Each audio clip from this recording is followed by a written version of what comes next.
Bismillahirrahmanirrahim. Assalamualaikum warahmatullahi wabarakatuh. Salam sejahtera untuk kita semua. Om Swastiastu. Namo Buddhaya. Salam kebajikan. Sampurasun.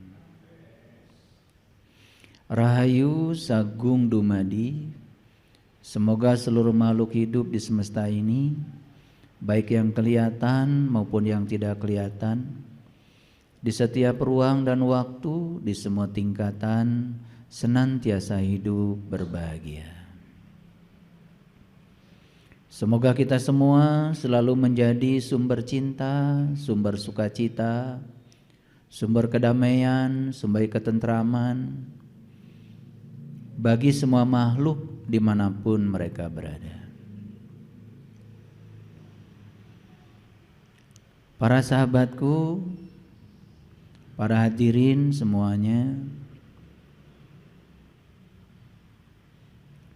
kebenaran itu selalu ditemukan dalam kesederhanaan,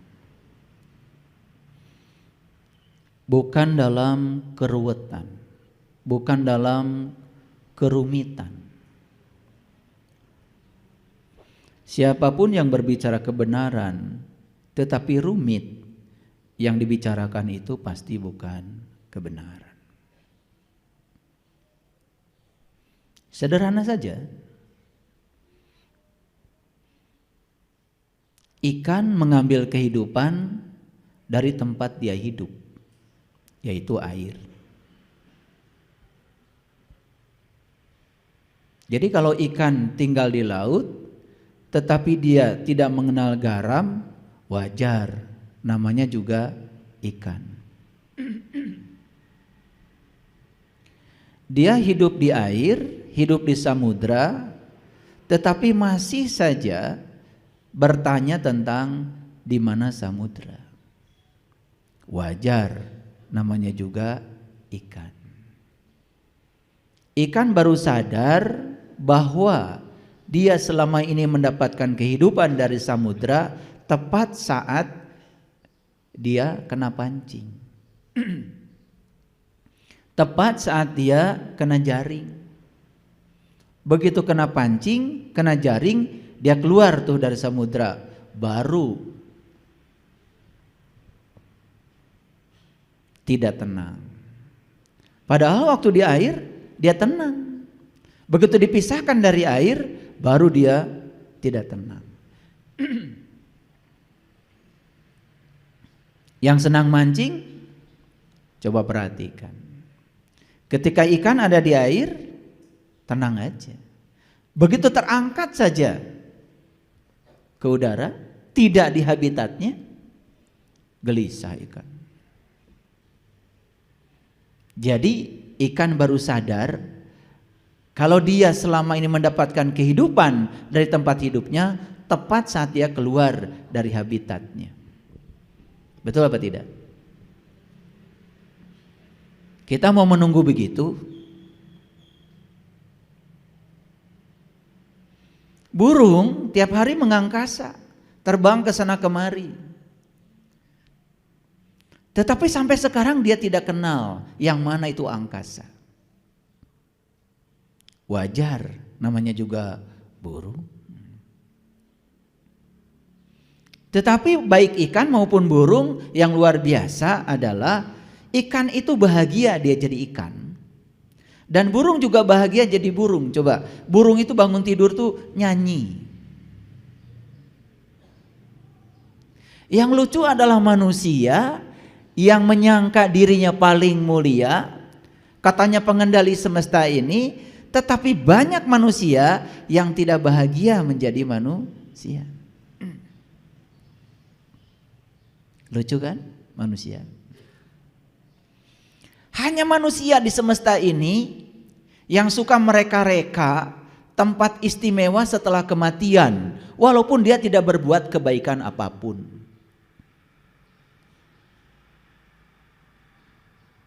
pohon pisang. Dari kecil tumbuh terus. Setelah besar kemudian keluar tuh nongol jantung pisang. Setelah nongol jantung pisang keluar tuh ya pisangnya. Panjang ya. Sikatannya, turuyannya kata orang Sunda. Sampai ngagapui ya kehandap. Akhirnya sama petani ditunjal tuh pakai bambu. Setelah menyumbangkan satu ruita pisang untuk manusia, pohon pisang itu mati. Dan pohon pisang hanya sekali saja menyumbangkan buah pisangnya, tidak diulang. Dan setelah dia menyumbangkan buah pisangnya, dia mati. Coba tanya pohon pisang. Nanti kalau udah mati, kalian ingin di mana tempatnya? Pernah nggak bilang pohon pisang, oh nanti saya pengen tinggal di surga? Pernah nggak? Enggak. Setelah dia melaksanakan tasbihnya, setelah dia memerankan peran yang diberikan semesta kepadanya, menyumbangkan pisang buat manusia, bahkan dia tidak sama sekali mengambil satu buah pisang pun untuk dirinya. Sampai rela mati setelah dia menyumbangkan seluruh buah pisangnya buat manusia. Sama sekali dia tidak memikirkan tempat istimewa setelah kematian. Manusia yang seluruh penghasilannya buat dirinya, buat keluarganya, buat kelompoknya, tidak ada buat yang lain. Pelitnya auzubillah, orang lain susah pun dia pura-pura tidak tahu.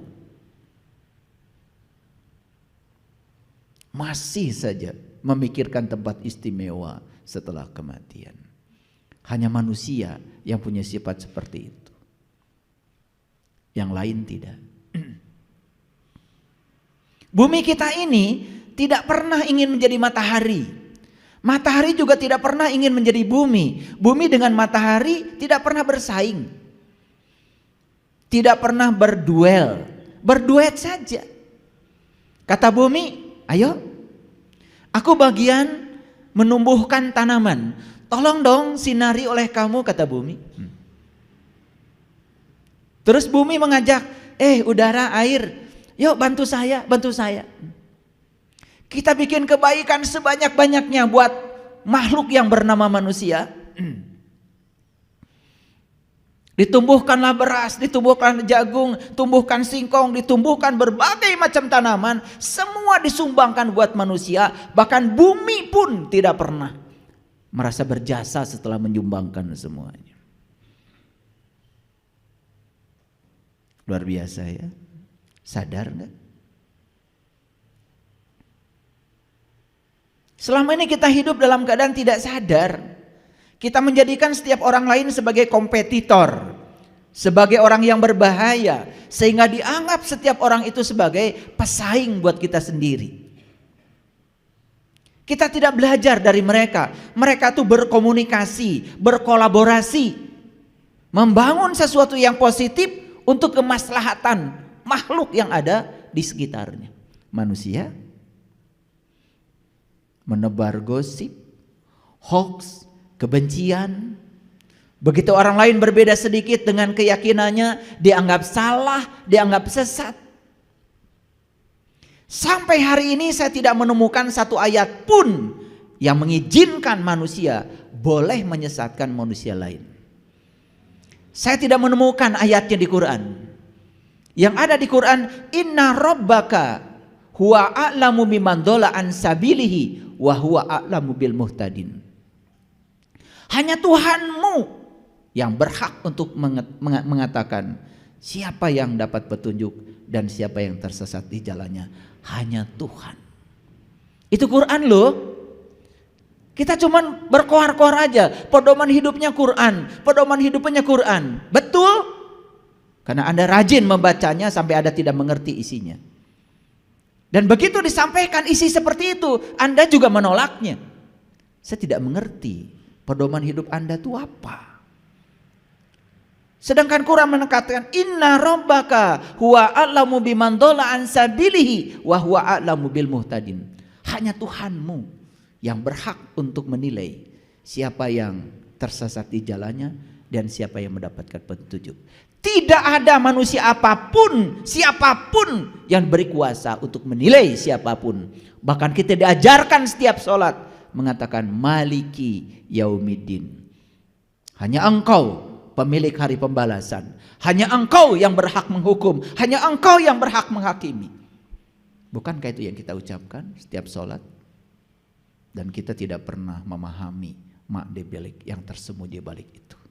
Kita hanya menjalankan sholat, membaca kalimat itu seperti robot. Dan berulang-ulang kita membaca kalimat itu. Bahkan kita membaca ihdinas syiratal mustaqim, ihdinas syiratal mustaqim, tunjuki aku ya Allah ke jalanmu yang lurus. Itu kan sebuah permintaan. Ketika kita minta ditunjukkan ke jalan yang lurus, berarti kita sadar bahwa kita sedang berada di jalan yang tidak lurus. Sadar enggak? Kalau kita jalan-jalan cari alamat, kan kita minta ditunjukkan sama orang alamat Bapak ini di mana, tepat saat kita sedang berada di posisi yang tidak menemukan alamat. Betul enggak? Sebut saja kita sedang tersesat. Karena kita sadar sedang tersesat, minta ditunjukkan, tolong dong alamat Bapak ini di mana, RT berapa, RW berapa, kan begitu. Dan kalau kita tidak jalan-jalan, tidak pergi kemana-mana, kan tidak mungkin kita minta ditunjukkan rumah siapa di mana. Betul apa tidak?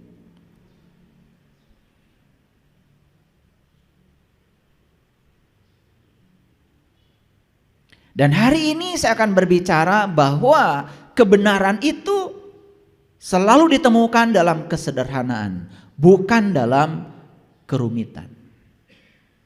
Yuk sekali lagi, ikan tadi mengambil kehidupan dari mana?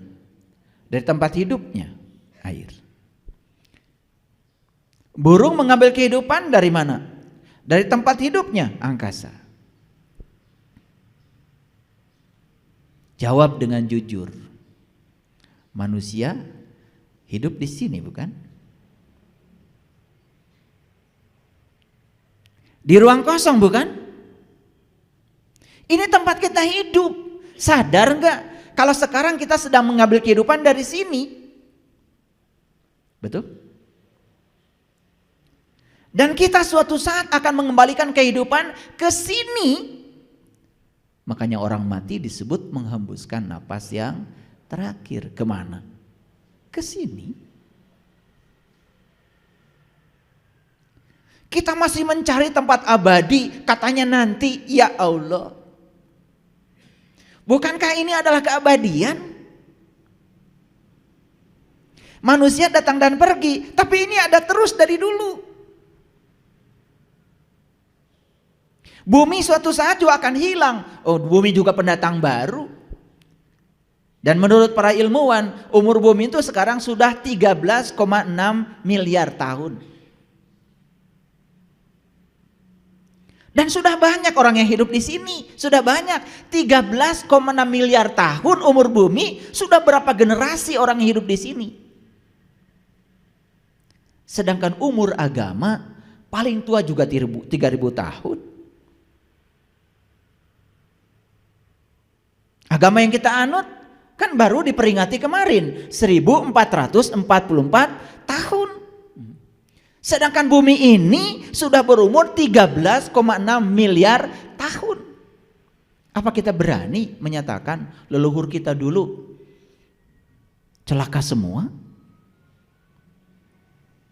Gara-gara berbeda dengan yang disebut dengan agama oleh kita hari ini? Apa leluhur kita sebodoh itu? Lo tidak mewariskan nilai-nilai kebaikan kepada kita? Betul apa tidak? Ini saya berbicara sains, saya berbicara data, saya berbicara fakta. bukan berbicara ngawur. Dan silakan ya cek omongan saya. Para ilmuwan fisika sudah bisa menemukan. Kenapa? Sekarang sudah banyak tekniknya. Umur batu saja sekarang bisa diukur kok. Ini batu umurnya berapa tahun? Bisa. Tidak usah pakai ilmu tinggi-tinggi. Ada yang disebut dengan ya ilmu radioaktif. Kalau kuliah fisika inti kita akan belajar yang disebut dengan peluruhan radioaktif. Kita bisa mengukur umur batu berapa tahun. Coba. Ulangi lagi. Jadi kita hidup di mana? Di sini.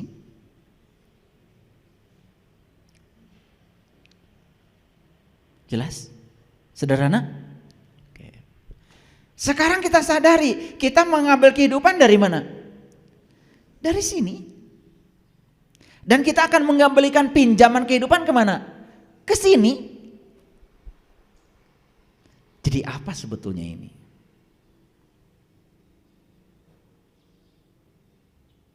Ya tempat hidup. Tapi bisa dijelaskan? Ya nggak bisa. Dan kemanapun kita pergi, kita akan ketemu ini. Akan ketemu ini. Benda-benda langit datang dan pergi.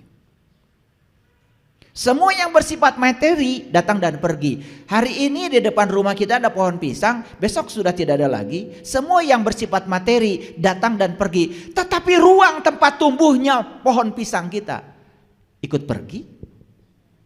Sadar enggak? Kita belajar keabadian jauh sekali ke sana pakai ilmu katanya.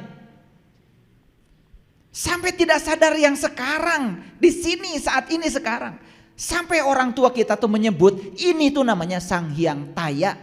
Taya teu aya. Eueuh tapi aya, aya tapi eueuh. Isi tapi kosong, kosong tapi isi. Itu saja tidak disadari.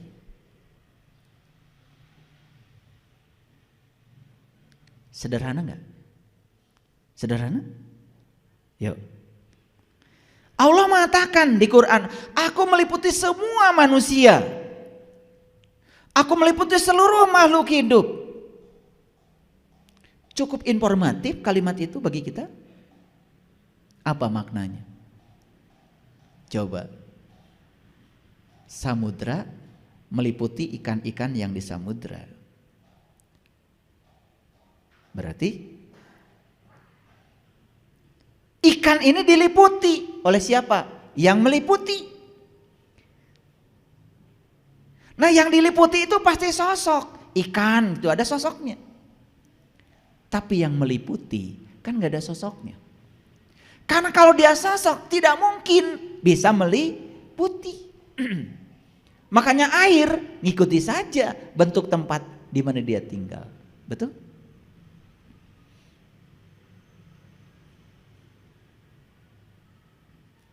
Nah ini manusia diliputi.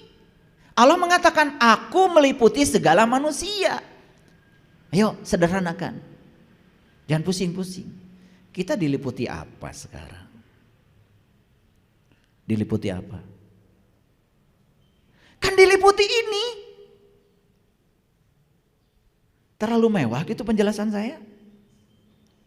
Karena kita berpikir ruwet terus dari dulu. Lalu memposisikan Tuhan sebagai sosok yang tinggal di jauh di sana-sana.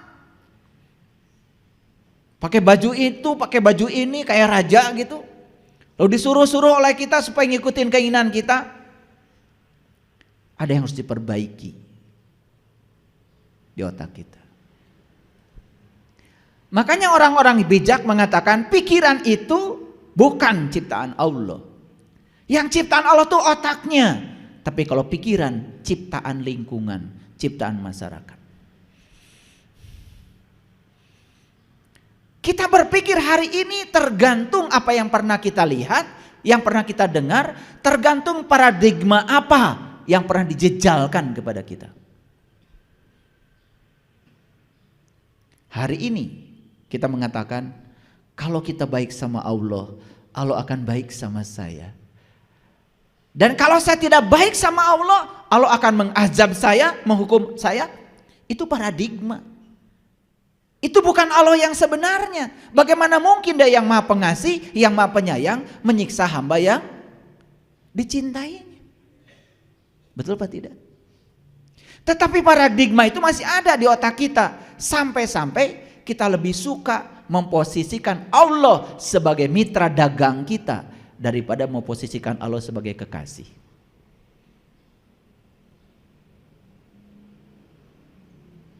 Wah, saya sedang banyak masalah nih, kayaknya saya harus tahajud. Sudah, malam-malam bangun. Begitu bangun, kata malaikat, tumben.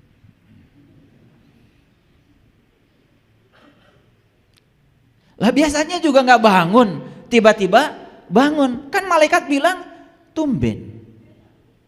Tetangga kita nggak pernah datang ke rumah kita, tiba-tiba datang, pasti bilang tumben. Dalam batin pasti bilang ada apa ya?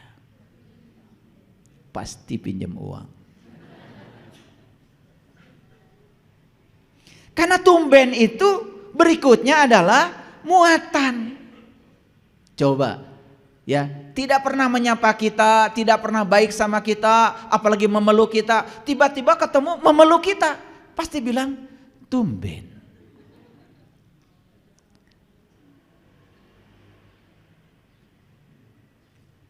Kata malaikat, pasti tahajudnya 2 rakaat saja, mintanya suabrek.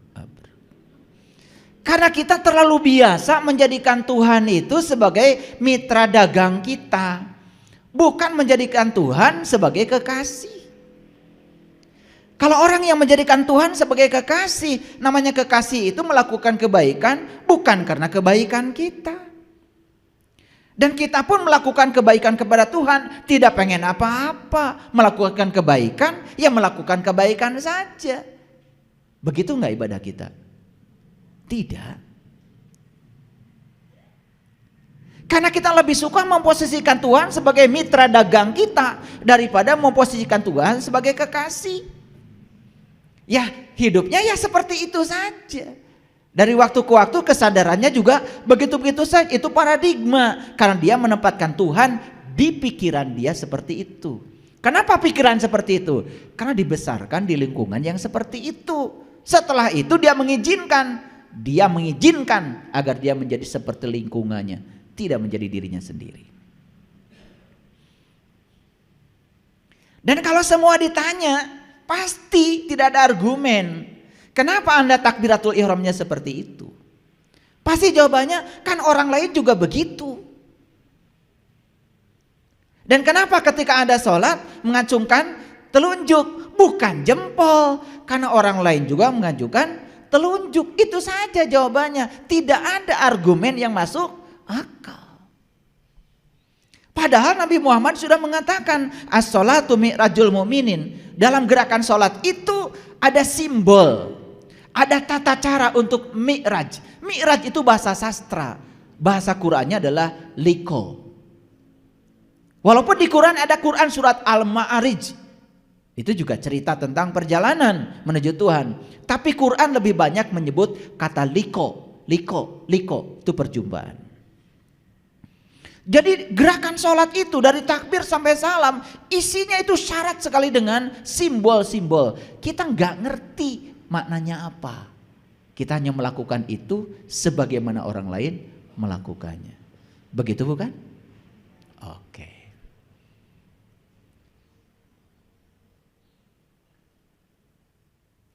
Ketika saya mengajak umat ini berpikir sederhana, malah saya disalahkan.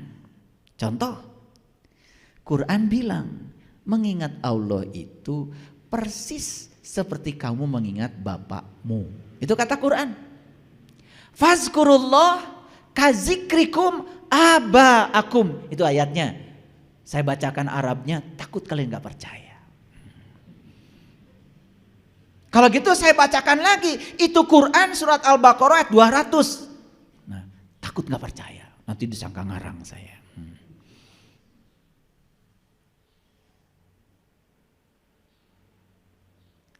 Jadi mengingat Allah itu persis seperti kamu mengingat bapakmu. Itu Quran. Bahkan diawali dengan faiza qadaitum manasikakum fazkurullah kazikrikum abaakum au asyadda dzikra. Begitu lengkapnya. Dibacakan lengkapnya, takut nggak percaya.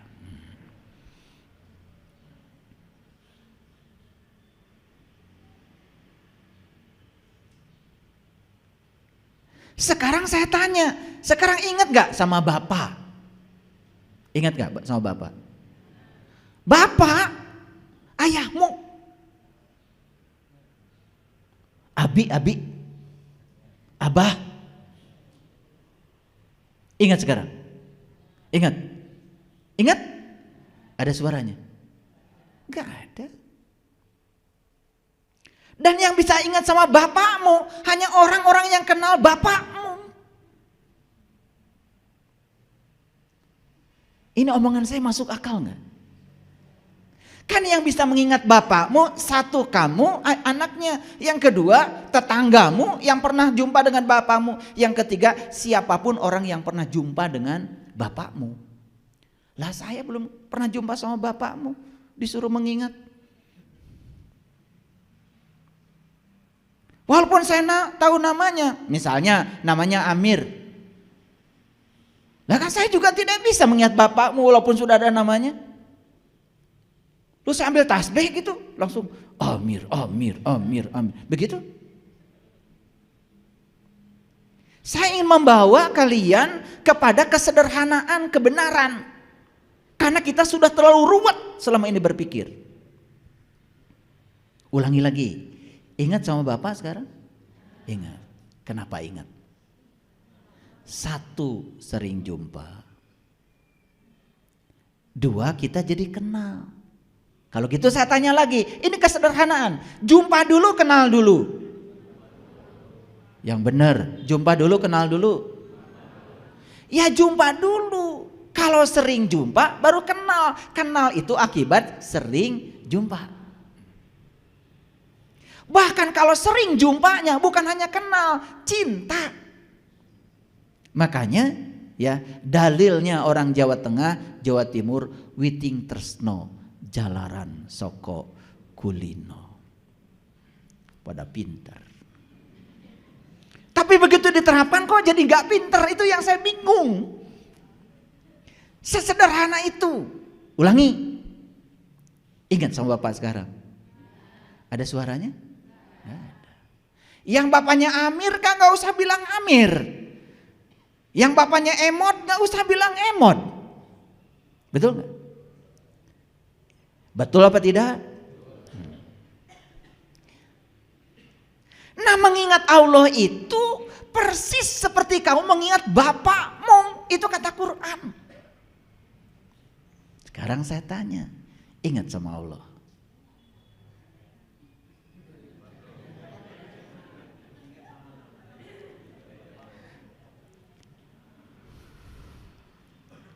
Ingatnya cuman alif lam lam ha. Apakah itu Allah? Kan bukan, itu mah tulisan Allah. Kayak yang bapaknya Amir, kan bukan A-M-I-R. Itu mah tulisan Amir. Bisa membedakan tulisan Amir dengan Amir benerannya? Bisa? Kalau kalian menyamakan tulisan Amir dengan bapakmu, menghina. Mana Amir? Ini A-M-I-R. Loh, itu kan tulisan Amir, bukan Amir. Dan tulisan Amir gak bisa makan air, gak bisa makan nasi, tidak bisa minum air, tidak bisa menyapa, mati. Betul? Awas. Alif lam lam ha bukan Allah. Itu mah tulisan Allah. Bahkan Allah itu awalnya juga gak ada namanya. Kan bapakmu yang Amir juga baru ada namanya setelah ada barangnya. Sekarang saya nanya dulu, ini kesederhanaan berpikir. Barangnya dulu, namanya dulu. Setelah ada barangnya gubrag alam kalam dunia. Betul? Kasep. Mancung. Lengana dua. Sampai na dua di pasian we jenengan Amir. Betul? Ya. Jadi menyebut-nyebut Amir, bisa tahu dan kenal pada Amir? Enggak bisa. Bisa tahu dan kenal ke Amir mun sering penak sareng Amir. Sederhana? Oke. Sekarang saya tanya. Tahu zikir? Zikir bahasa Arab, apa artinya? Mengingat. Awas ya. Zikir artinya mengingat. Coba saya tes. Ini sederhana. Amir, Amir, Amir, Amir. Saya sedang apa? Udah mulai pinter nih. Kan tadi saya sedang menyebut. Menyebut itu barangnya juga beda alatnya. Menyebut itu pakai alatnya ini. Tapi mengingat, ya yang jelas saya ingat bapak saya. Tapi nggak tahu di sebelah mana itu alat buat mengingatnya. Gaib. Tapi saya ingat bapak saya walaupun sudah meninggal 10 tahun yang lalu. Saya sekarang masih ingat ya senyumnya, ingat kebijaksanaannya, ingat pecinya, ingat baju kesukaannya, ingat cara beliau pakai sarungnya, bahkan nyomotnya aja sampai sekarang saya masih ingat. Beda mengingat dengan menyebut. Oke. Jadi kalau kalian sedang subhanallah, subhanallah, subhanallah, menyebut atau mengingat? Menyebut. Zikir bukan itu. Zikir bukan. Sesederhana itu. Kenapa tuh kalian bilang saya lagi zikir? Padahal lagi menyebut. Apa menyebut salah? Tidak. Menyebut Amir tidak salah. Kalian bilang subhanallah, alhamdulillah, Allah. Bagus. Tetapi lebih bagus lagi kalau itu sebutan dialamatkan kemana. Kan setiap nama itu ada barangnya katanya tadi. Begitu nyebut Amir kan barangnya ada. Alamatnya jelas. Oh, Amir yang saya maksud adalah bapak saya. Yang paling ganteng deh sedunia. Sederhana gak yang saya bicarakan? Atau masih pusing? Nah kalau kalian masih pusing karena memang kalian itu sudah pusing dari dulu. Bahkan pusingnya sudah mencapai 7 keliling. Betul Pak tidak? Saya itu begitu orang tua saya bilang begitu. Pusing 7 keliling. Wah saya kejar itu. Kenapa pusing itu 7 bukan 8? Kok orang tua kita kalau ngomong itu pusingnya 7 keliling. Loh, jalan Shirathul Mustaqim juga rambut dibelah 7. Tawaf 7 putaran. Sa'i 7 kali mondar-mandir Safa dan Marwah. Melempar jumroh pun 7 batu. Surat Al-Fatihah 7 ayat juga. Wah, jangan-jangan orang tua kita tuh kalau ngomong pasti ada pesannya. Kenapa pusing 7 keliling? Ternyata saya dapat ilmunya. Begitu saya tahu rahasia yang 7, saya nggak pusing lagi. Makanya sepanjang kalian belum tahu rahasia yang 7, kalian selamat pusing 7 keliling. Ini bahasa sehari-hari kan, yang kalau dielaborasi secara saintifik keren. Keren. Cuman kita jarang memikirkannya, itu aja. Paham ya? Oke. Sederhana saya bicara kebenaran hari ini. Bisa bedakan menyebut dengan mengingat? Ya.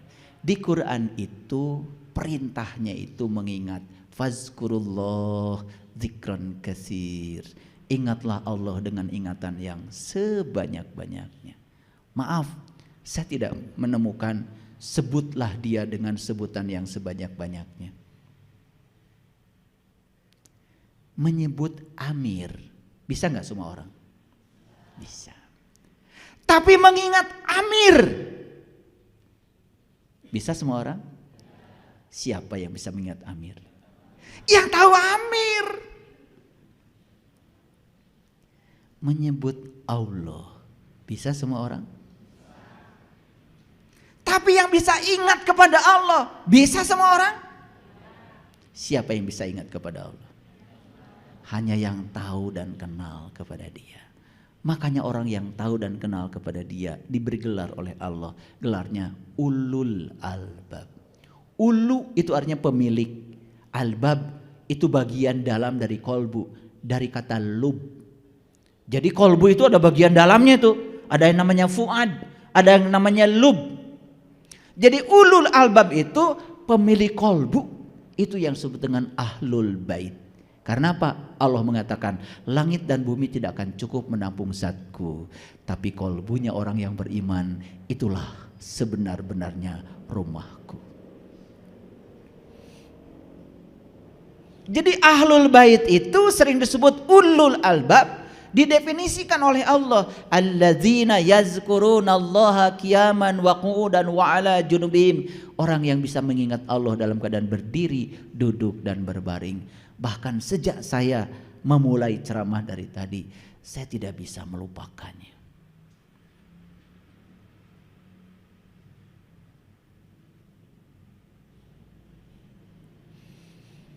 Clear sampai sini? Oke, lanjut. Ini baru bahas judul. Udah setengah jam. Oleh karena itu, mari kita bersyukur hari ini kita diberi kesempatan untuk belajar di ruang kesadaran kembali. Oleh karenanya mari kita puji Allah bersama-sama membaca hamdalah. Alhamdulillahirabbil alamin. Mari kita mohon ridho dan berkah Allah. Semoga hari ini kita bisa menemukan kebenaran dalam kesederhanaan. Kita sapa asmanya dengan kelembutan dan cinta seraya membaca basmalah. Bismillahirrahmanirrahim.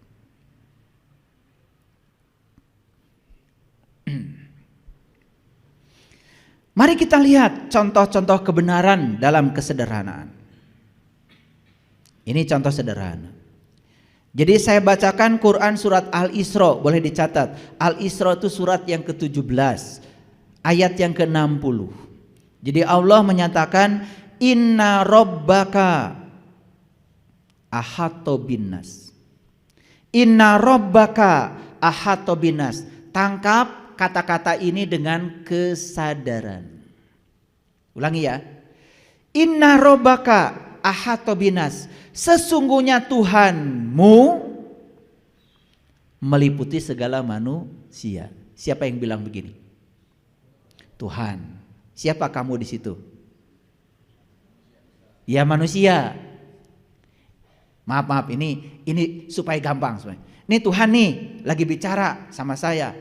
Sesungguhnya Tuhanmu, kata Tuhan, meliputi segala manusia. Inna robbaka ahato binas. Itu kata-kata Tuhan kepada saya. Jadi kalau saya berbicara tentang Tuhan saya, kan bahasanya begini, sesungguhnya Tuhanku meliputi segala manusia. Paham? Sederhana? Masih belum mengerti? Konsen. Makanya kalau mau ngaji hari Selasa pagi-pagi minum air wortel. Ya. Khusus Selasa jangan makan nasi goreng. Nah, ini kayak gini lambat. Minum air putih yang banyak, gitu. Kalau mau ngaji dengan saya biar bisa fokus. Ulangi. Jadi Tuhan bilang kepada kita, sesungguhnya Tuhanmu meliputi segala manusia. Nah, kalau kita yang bilang pada diri kita sendiri, oh Tuhanku ternyata meliputi segala manusia. Jadi Tuhanku itu bukan hanya meliputi aku, kalau begitu meliputi segala manusia. Jadi bagaimana mungkin aku bisa menghina orang lain? Karena pada diri setiap manusia ada Tuhanku. Sederhana? Sesederhana itu saja kalau disadari, tidak mungkin kita menjelekkan orang, tidak mungkin kita menghina orang, tidak mungkin kita tidak membantu orang, tidak mungkin kita tidak welas asih pada orang, tidak mungkin kita menghina orang, tidak mungkin menjatuhkan nama baik orang, gak mungkin. mungkin. Semua konflik, saling menjatuhkan, marah, dan lain sebagainya, kebencian, itu sebetulnya dilakukan oleh orang-orang yang tidak sadar kalau Tuhannya meliputi segala manusia. Lanjut, kalau Tuhan meliputi segala manusia, berarti Tuhan meliputi aku? Kalau Tuhan meliputi aku, kesadaran apa yang harusnya aku tanamkan? Oh, Tuhan meliputi diriku. Dia mewujud sebagai daya hidup pada diriku. Dia mewujud sebagai nafasku yang tidak pernah tidur, tidak pernah ngantuk. Bagaimana mungkin aku bisa berbohong kepadanya? Karena dia bersamaku. Jadi diri kita selalu waspada, eling, mawas diri. Dan kewaspadaan ini pun kita terapkan untuk memberikan welas asih, cinta kasih pada semua orang. Makanya saya pastikan semua orang-orang yang sudah sampai di kesadaran itu hidupnya penuh dengan welas asih. Boro-boro ingin menyakiti orang lain, yang ada di otaknya tuh ingin jadi matahari, memberi, menyinari, satu arah. Dan matahari memberikan sinarnya satu arah. Tidak pernah minta balasan, tidak pernah minta balikan.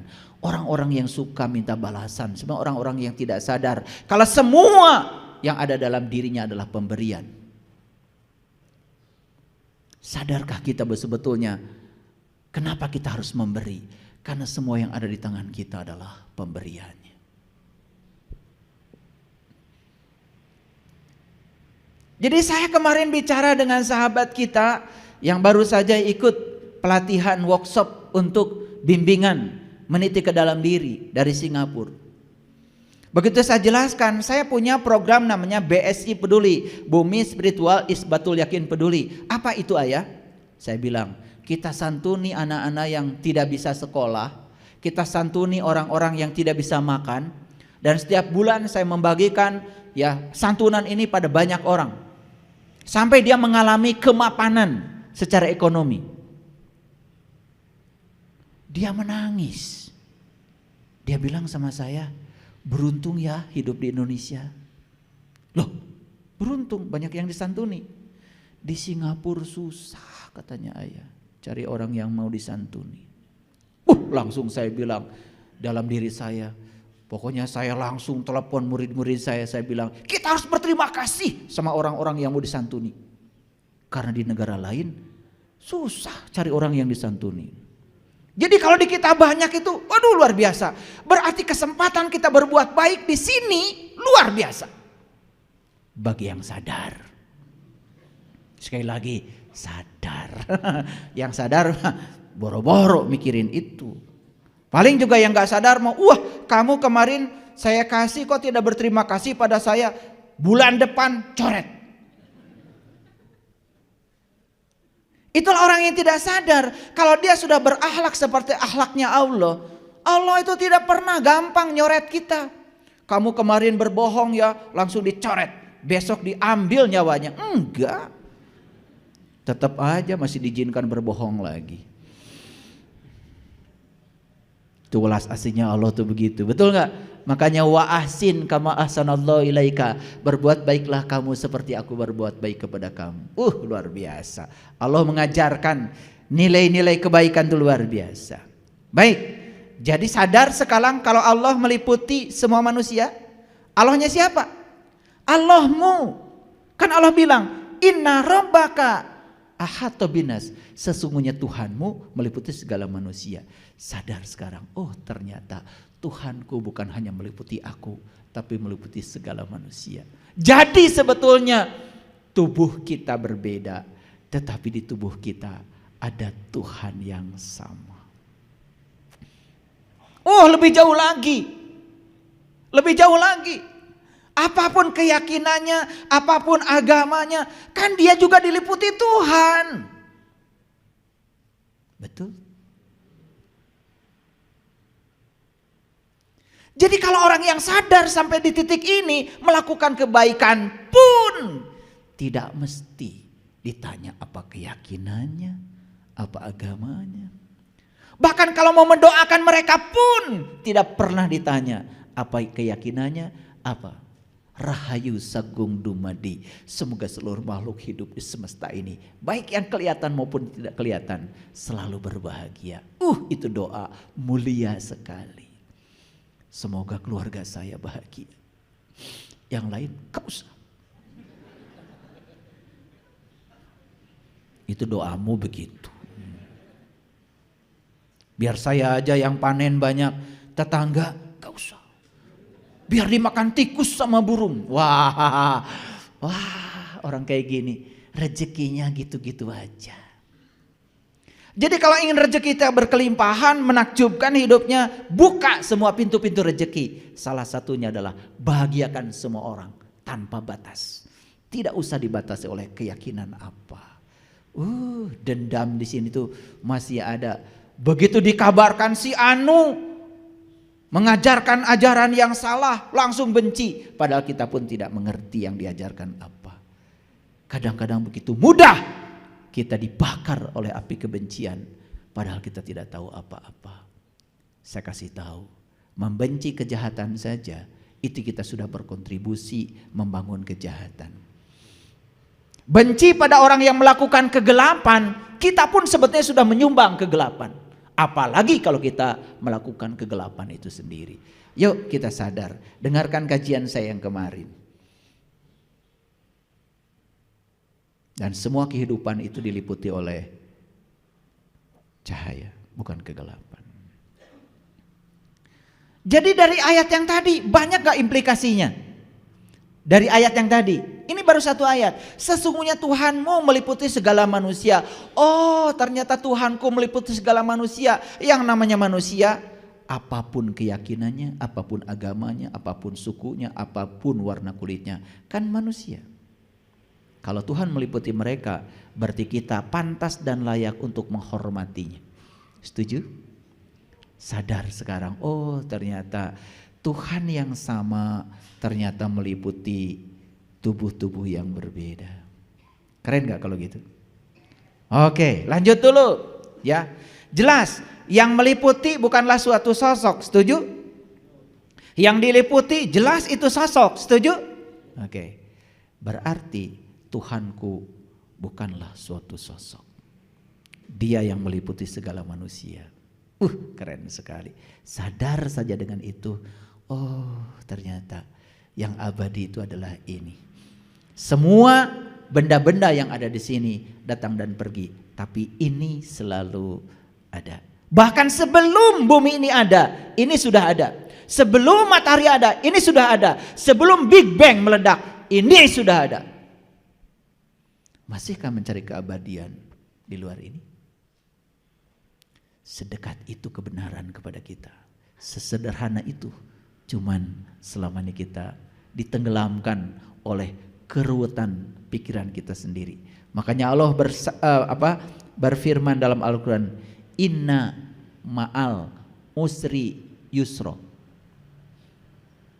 Sesungguhnya di setiap apa yang kamu sebut sulit, itu sebetulnya ada kemudahan. Inna sesungguhnya, ma'a bersama, usri kesulitan, yusro ada kemudahan. Jadi gak usah khawatir. Kalau ada masalah pasti ada solusinya. Setiap ada peristiwa pasti ada pasangannya. Gak usah khawatir. Gak usah khawatir. Percaya sama saya. Kalau hari ini kita punya utang, ntar juga ada rezekinya. Semua berpasangan kok. Cuman sayang otak kita sudah keracunan. Yang namanya pasangan selalu suami istri. Padahal pasangan itu rohani dan jasmani. Ya, baik, teruskan dulu. Ya. Sekarang pertanyaan saya, tolong dijawab dengan jujur. Apa yang meliputi kita saat ini? Ini kan? Yes. Yes? Jadi sebetulnya ini tuh apa? Ini ruang kesadaran, ini ruang kehidupan, ini ruang energi. cuman kita buta, tidak bisa melihatnya. Makanya Allah memberikan satu mata kepada kita, namanya mata kolbu. Sehingga apa yang ada di ruang kosong ini kita bisa tahu. Tidak kosong, tapi isi. Isi, tapi kosong. Ngerti sampai sini? Oke. Yuk, jawab lagi pertanyaan saya. Sekarang kita sedang hidup? Yes. Dari mana kita mengambil kehidupan? Dari sini. Apakah kehidupan yang kita ambil dari sini abadi di sini? Tidak. Sebentar masuk, sebentar keluar. Sebentar masuk, sebentar keluar. Sebentar masuk, sebentar keluar, dan nanti tidak masuk lagi. Betul nggak? Ketika tidak masuk lagi di mana? Iya di sini, di sini. Jadi kenapa kita takut dengan kematian? Bukankah mati itu hanya menghembuskan napas terakhir dan gak balik lagi? Bukankah kematian itu adalah anugerah? Karena kalau ini masuk ke dalam, semua rasa sakit di sini terasa. Begitu keluar, kita dibebaskan dari semua penderitaan dan rasa sakit. Jadi kenapa takut mati ya? Karena kita tidak mengerti. Itu aja. Nih, wajah-wajah takut mati semua. Yuk lihat gambar di depan ini. Yang sebelah kiri gambar apa? Yang keras dong, gambar apa? Jeruk. Kayak TK ya. Jeruk itu JERUK atau itu? Itu pun bukan sebetulnya, karena itu gambar jeruk. Karena saya belum sempat ke pasar, jadi hari ini saya bawa gambarnya. Maaf ya, saya nggak bawa jeruknya. Udah, tapi kan jelas kan? Oke. Coba satu orang saja. Ada yang pernah merasakan rasanya jeruk? Ada? Gimana rasanya? Udah macam-macam kan? Asam, manis, kecut gitu. Apakah asam bisa menggambarkan yang kita rasakan? Apakah kecut bisa menggambarkan yang kita rasakan? Apakah manis bisa menggambarkan yang kita rasakan? Nih saya kasih tahu, semua kata-kata yang kita ucapkan itu semuanya adalah bohong. Karena yang sebenarnya adalah yang kita rasakan. Makanya kalau saya ditanya sama kalian, ya gimana ayah rasanya jeruk? Pokoknya gitu deh. Daripada kayak kalian sok tahu. Asam, kecut, macam-macam tadi, betul nggak? Nanti saya kejar lagi, asam itu apa? Mau didefinisikan? Makin didefinisikan makin jauh dari kenyataan. Dan selama ini kita terjebak oleh kata-kata asam, kecut, manis. Betul? Lembut. Itu kata-kata yang dibuat oleh kita sendiri saking ingin menggambarkan rasa yang ada di situ. Tapi apakah rasa yang di situ bisa digambarkan dengan kata-kata? Saya jamin, siapapun ilmuwan, saya suruh nulis, coba kamu tulis, asam itu apa? Pusing dia. Mau ahli kimia, mau ahli fisika, mau sekolahnya sampai S4. Tahu S4? Susah senyum, senang senyum. Itu sekolah paling tinggi. Jadi sekolah yang paling tinggi bukan S3. Banyak yang sekolahnya S3, intelektualnya udah mencapai tingkatan paling tinggi. Tapi susah cemberut, senang tambah cemberut. Karena takut kehilangan yang dia senangi, betul? Buat apa sekolah tinggi-tinggi kalau tidak bahagia? Makanya sekolah yang paling tinggi itu adalah S4. Susah senyum, senang senyum. Tetap senyum apapun keadaannya. Itu namanya sudah bisa menerima semua kondisi apa adanya. Itu sekolah paling tinggi itu. Capai sekolah itu. Ya. Dan sekolah itu bisa dicapai oleh lulusan SD, SMP, SMA. Gak peduli tingkatan pendidikannya apa. Karena kesederhanaan, kebenaran ada dalam kesederhanaan. Jadi kebenaran itu gak ruwet. Kenapa kita ruwet? Karena kita selama ini diajarkan ruwet oleh orang-orang yang ruwet. Dan lucunya tuh kalian itu dikasih yang ruwet gak mau, dikasih yang gampang juga gak mau. Saya pengen tahu maunya apa. Iya. Ayah kok cara untuk mendidik ke dalam diri katanya semudah itu. Saya tanya, kamu pengen sesusah apa? Iya.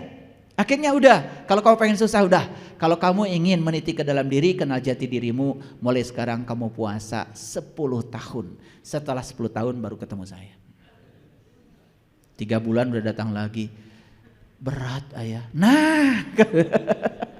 Jadi inginnya yang berat-berat. Di Quran Allah mengatakan, nih dengarkan semuanya.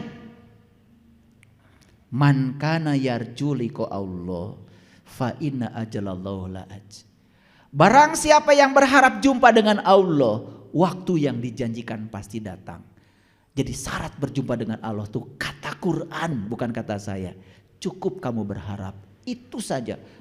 Tidak ada harus melakukan ini, melakukan, gak ada. Ruwet. Dan yang ruwet itu pasti belum tahu. Bisa kasih tahu ya. Ya kamu kalau ingin jumpa dengan jati dirimu, kamu harus masuk dulu, cari gua. Kamu tinggalkan anak istrimu. Berapa lama? 40 tahun. Keburu modar.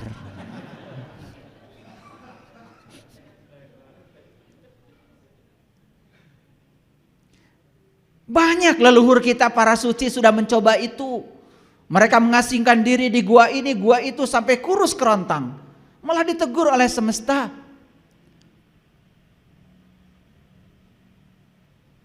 Kebenaran itu ada dalam dirimu, tidak di luar. Tidak usah untuk menemukan kebenaran, kamu sendiri harus menyiksa dirimu sendiri. Sampai hak-hak tubuh tidak diberikan. Masa begitu? Kitab suci tertua yang ditulis oleh tangan Allah sendiri adalah tubuh manusia. Dan lewat tubuh inilah kita akan bisa menemukan banyak sekali ilmu pengetahuan. Asal tahu ilmunya, tahu caranya. Sekarang yang sebelah kanan gambar apa? Siapa yang ngasih nama ini buah naga? Dulu ada namanya? Saya kasih tahu. Semua yang diberi nama, yang ngasih nama kamu. Ingat itu. Betul apa tidak? Awas, supaya sadar. Yang ngasih judul kamu. Begitu ada yang tidak enak, kami kasih judul musibah. Siapa yang ngasih judul? Kamu. Begitu enak kami kasih judul berkah. Siapa yang ngasih judul? Kamu. Padahal dua-duanya adalah kebenaran. Kalau itu harus terjadi pada dirimu dan itu untuk kebaikanmu. Kamu suka atau tidak suka, terima saja. Jangan dikasih judul. Jadi mulai sekarang stop ngasih judul. Betul apa tidak? Banyak gak ngasih judul? Lah, jadi banyak sinetron. Kalian lupa kalau judul-judul itu buatan kalian sendiri. Allah tuh membebaskan kok, mau dikasih nama apa? Yang keyakinan ini ngasih namanya ini, keyakinan ngasih namanya, keyakinan banyak nama untuk dia. Kata Allah, gak masalah kamu ngasih nama sama aku yang berbeda. Tapi yang paling penting, kamu tahu aku yang sebenarnya. Aku yang tanpa nama, aku yang tidak bisa dijelaskan, aku yang tidak bisa diterangkan. Tapi aku bisa ditemui dan dirasakan. Bagi mereka yang merindukanku.